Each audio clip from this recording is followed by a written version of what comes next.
the Madman! Here's our new custom cards of the week. Let's start with this good doggo, because doggos are great, loyal companions. A hunter, 2 mana, 2/3. While this is in your deck, your hero power is draw a loyal companion. Design, 5 stars. Balance, 4 stars. It basically makes your hunter hero power kinda like Warlock, while loyal companions in your deck. I do like the idea of a mechanic going a little bit, like exploring Hunter's other side. You know, it's a beast, so it's in flavor for Hunter. It's a companion, it's very in flavor of Hunter.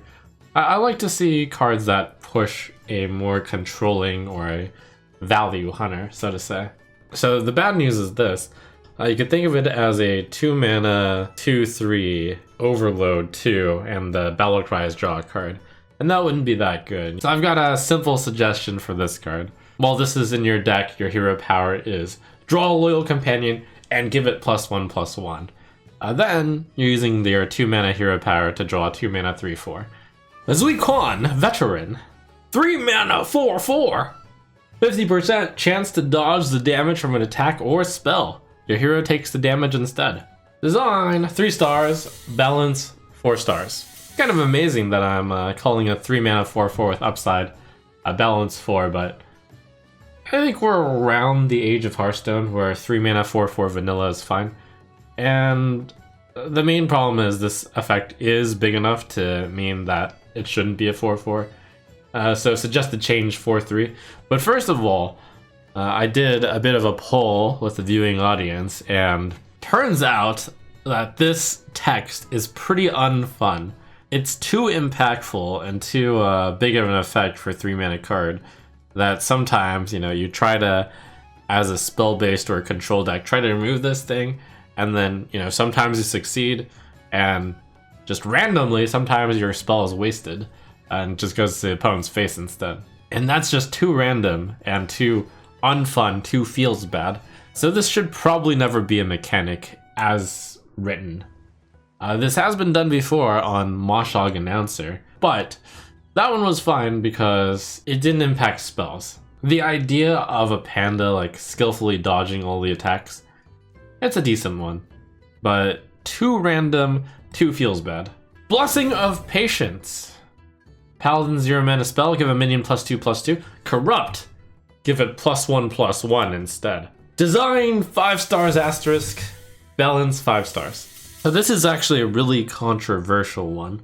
When I first looked at it, I was like, there's no way I'm going to rate this 5 stars. It breaks an entire concept of Hearthstone. The key keyword of the set shouldn't just surprisingly be negative. Clearly, it's not really the Hearthstone philosophy so far to have cards with negative effects on the new keyword. So is that a problem? You decide, let me know. The idea of the card is kind of cool. If you top deck it, or if you have the patience to wait until turn 2 and hit the hero power, then you can have a turn 2 3/3 when you hit the hero power and play Blessing of Patience. I actually think that the name of this card isn't very good either, because it's a bit of a stretch to say it that way when most of the time this card should be played really fast, so that's not really patience. I think this card has a really interesting idea to it, which is why despite the problems and despite the lack of precedent in putting a negative twist on a keyword that is positive, I'll still give it 5 stars. I could see at some point there will be cards where keywords are both negative and positive, and it is interesting to think about cards in a different perspective as well. Hey, this thing was usually positive, but now it's negative. That also reminds me, the fact that it's so unusual means that this card should not be common. It should probably be epic or something.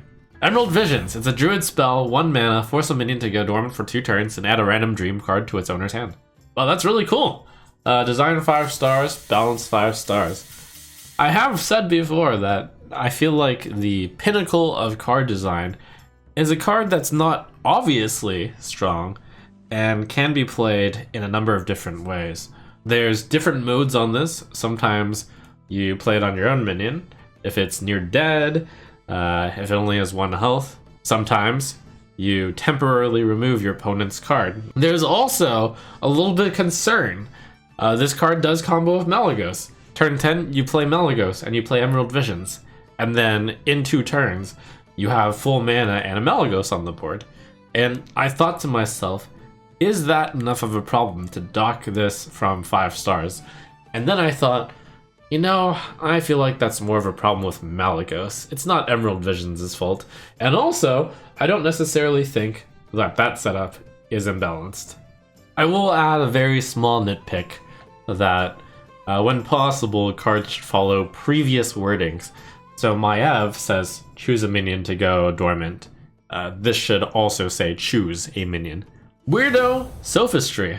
It's a Warlock 0 mana spell. Draw a card, choose to give your opponent a copy of it, or discard it. Design, 2 stars. Balance, 2 stars. You know, the author knew what they were doing when they gave it 0 mana. I pat your back for that, author. But, you know, this is kind of astonishing because it's too weak. Yes, this card is probably a net positive playing it. However, you're not really in that much better of a position. And in a class like Warlock, it doesn't really want to be used because you're not lacking ways to draw cards. And 0 mana draw a card, discard a card could be good in some very specific discard scenarios, but that requires way too much luck. Basically, the card does not have enough impact to see print. This is perhaps one of the card's text that you just throw onto a minion with vanilla stats. Dynamime. A warrior 3 mana 2/4 taunt. Whenever this minion takes damage, deal 1 damage to all other minions. Design 5 stars, balance 5 stars. You might look at this card and just say, hey, that's Wrath Spike Brute. But it's sufficiently different enough that I think that it's still interesting enough design. It's not that flashy, but it's a really solid card, and I think it's powered very correctly here. Spectral Shift. A 1 mana 2/1 rogue weapon. Battle Cry. Gain +1 durability for each stealth minion you control. Design 4 stars, balance 5 stars. There has been some rogue precedence before of spectral weapons which gain durability. There was some concern that stealth rogue starts are a thing right now, and Spectral Shift could be a very early 2/2 for 1 mana, or maybe even 2/3. But I think it's a reasonable addition to the deck. Doesn't raise the power level by that much. Where I feel like this card is lacking in design a bit is there's not a great explanation for why this card is gaining durability once only based off of your stealth minions.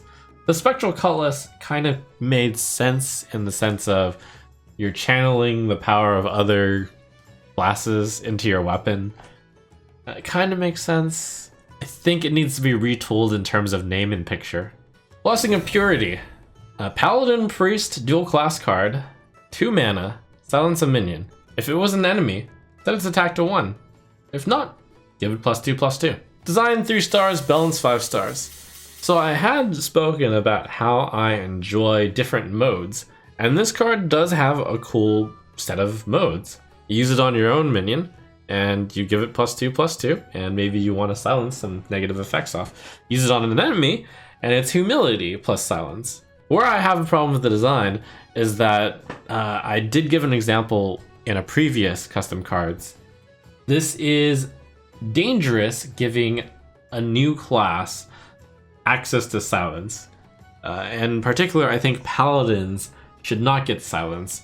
They're the type of class that's all about fighting fair, fighting on an even playing field, an equal playing field, so to say. They don't have to stoop to tricky magics. And yes, it's a dual class card, so you could give it as an excellent excuse. You have the buff from the Paladin, you have the silence effect from the Priest. That should work, right? Well, some class abilities just shouldn't be shared with each other, is the answer to that. And silence in Paladin in particular, I have a problem with that. That said, I do think the idea of a card that is Priest and Paladin and has a negative effect when you cast it on an enemy and a positive effect when you cast it on your own thing could be cool. Portal Sketch. Warlock 1 mana spell. Shuffle 3 portals into your deck. When drawn, summon a 2/2 demon with Rush. Design 3 stars. Balance 4 stars. This is one of those humorous submissions where the card art is clearly very different for the usual Go and Hearthstone. Why? Well, because you can see that this is simply a sketch. And when it's drawn, you summon demons with Rush! Wow! And I think the card is actually a little bit weak right now. I feel like this isn't worth 1 mana. If you wanted to push it, you could have it be 0 mana. And then it's a little bit of variance early on, which is actually bad. It's like, oh, if I just start off in the early game and I cast this for 0 mana, as well as cast another card, and then just randomly get those demons drawn with Rush, that's too much of an impact. And that's probably why the Portal cards were 4 and 6 mana. There's actually a major third problem, which is that the card doesn't translate well. When you're using different languages, I believe that there's no language where drawing is the same word for both, like creating pictures using utensils, as well as the act of adding cards to your hand. That was a very strange distinction in the English language where draw means both of those things. Wait, you also draw curtains and swords and a bath? English is messed up, man. And the trump card of the week, it's Coupon Caching. Rogue 1 mana side quest. Play 2 of the same minion. Reward, get 1 free. Design 5 stars, balance 3 stars. I think that the flavor of this card, especially at a gaudy place like the Dark Moon Fair, is just so good. And I love rewarding value rogue, and I love a good value card. The reward, get 1 free. You wouldn't realize it off of just reading this card, but the author actually intended for the free copy to be 0 mana, and that's far too strong. Where I think the card does shine in Rogue is that it's a cool little tricky card. You pay your 1 mana, you basically duplicate one of the minions that you have. After going through some steps, maybe the steps are you actually legitimately play 2 of that card. Or maybe you use it in concert with the rogue mechanic of returning a card to your hand. So you play it, you return to your hand, play it again, you get 1 free. That might be something like a legend. So you could have 2 copies of a legendary. That's neat, that's tricky. It's very rogue. But I just really like the idea of play 2, get 1. Unlike the Portal sketch, that's a phrase that goes across all cultures, because value is a word that translates into all languages.